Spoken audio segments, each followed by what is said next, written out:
হরে কৃষ্ণ। আসুন একটি ভিডিও আপনাদেরকে দেখাই এবং আপনারা বিচার করবেন আমাদের ইস্কন মন্দিরে কতজন তৃণমূল এবং বিজেপি রয়েছে। তো সেই সম্বন্ধে আপনারাই যথাযথভাবে জানেন এবং সেই সম্বন্ধে এই ভিডিওতে সম্পূর্ণভাবে রিপাবলিক বাংলা নিউজ চ্যানেলে আমাদেরকে দেখিয়েছে। তো আপনারা অবশ্যই মনোযোগ সহকারে ভিডিওটি লাস্ট অবধি দেখুন। হরে কৃষ্ণ। ভিডিওটি দেওয়া হলো।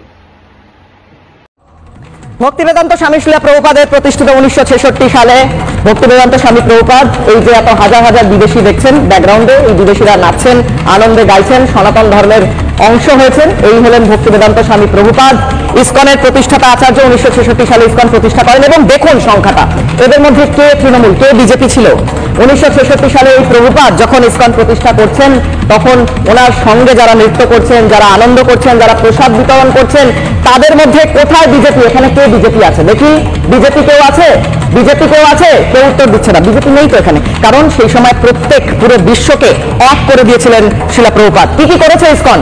তাদের কাজ বৃন্দাবনের মানুষের সেবায় রয়েছে ইসকন, তাদের জন্য প্রসাদ বিতরণ করছে ইসকন, হাজার হাজার লক্ষ লক্ষ মানুষকে প্রতিদিন ইসকনের এই গাড়ি প্রসাদ বিতরণ করছে ইসকন। বৃন্দাবনের মতো ধামে, শুধু বৃন্দাবন না, গোটা ভারতবর্ষে এই কাজ করছে। পরের ছবি, হাঙ্গেরিতে ত্রাণ শিবির ইসকনের। হাঙ্গেরিতে কি কোনো বিজেপি থাকে দাদা? থাকে না। তাও হাঙ্গেরিতে ত্রাণ শিবির করেছে ইসকন। মুখ্যমন্ত্রী মমতা বন্দ্যোপাধ্যায় হাঙ্গেরি কখনো যদি যান বা যাওয়ার সুযোগ হয়, আপনার দেখবেন হাঙ্গেরিতে ত্রাণ শিবিরে যারা ইউক্রেন যুদ্ধের সময় পালিয়ে এসেছেন তাদেরকে একদিকে থাকার ছাদ করে দিয়েছে ইসকন, আর তারই সঙ্গে সঙ্গে তাদের প্রতিদিন প্রসাদ খাবার ব্যবস্থা করেছে ইসকন। পরের ছবি, যুদ্ধ বিধ্বস্ত ইউক্রেনের সাহায্য ইসকনের। যেখানে যুদ্ধ চলছে, বোমা পড়ছে, সেখানে ইসকনের ভক্তরা আত্মত্যাগ করে প্রসাদ বিতরণ করছে, মানুষকে খাওয়াচ্ছে। এরা দিল্লি থেকে SMS করে বলবে বিজেপিকে ভোট দাও? এরা SMS করবে মনে হচ্ছে মমতা বন্দ্যোপাধ্যায়? হ্যাঁ। পরের ছবি, খাবার ওষুধ বিলি করছে ইসকন।